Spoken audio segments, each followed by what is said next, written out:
भारत ने अचानक अजरबैजान से कच्चे तेल की खरीद बंद कर दी है, जिससे एक गंभीर चर्चा की स्थिति उत्पन्न हो गई है।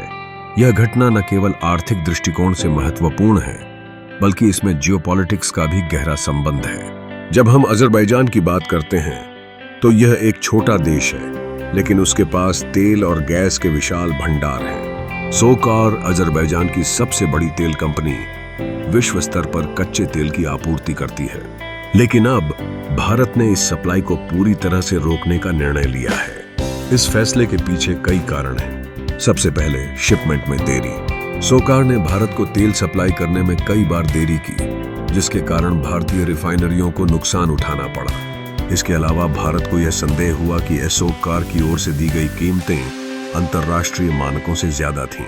इस प्रकार भारत के लिए यह स्पष्ट हुआ कि उसे इस स्थिति का समाधान करना चाहिए। तीसरा प्रमुख कारण रहा ट्रेडिंग टर्म्स में अनिश्चितता।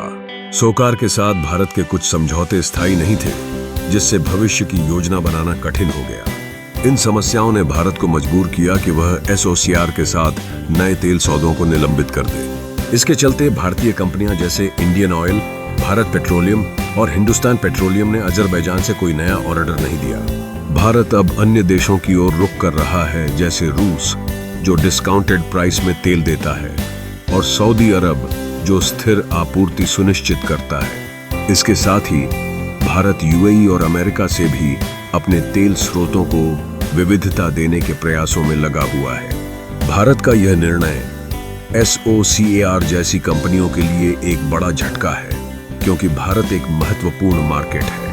आगे की स्थिति इस बात पर निर्भर करेगी कि सोकार अपने डिलीवरी सिस्टम और ट्रेड टर्म्स में कितनी सुधार लाता है। भारत की नीति सामान्य और स्पष्ट है। जो सप्लाई करेगा, भरोसेमंद होगा, उसी से व्यापार होगा।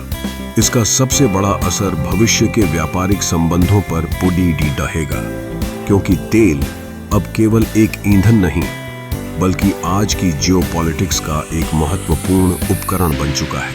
क्या भारत का यह निर्णय सही है? आपके विचार हमारे लिए महत्वपूर्ण हैं।